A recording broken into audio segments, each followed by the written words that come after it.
tobacco, consuming your own alcohol are prohibited, as are tampering with, disabling, or destroying laboratories and other sectors. Your safety and well-being are important to us. Please report any unlawful behavior to a crew member.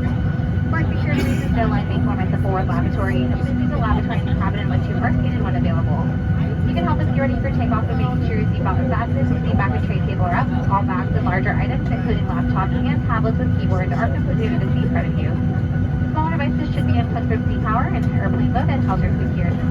If you are seated in the exit row, your window shades are open. We hope you enjoy our 3-hour and 29-minute flight to Seattle.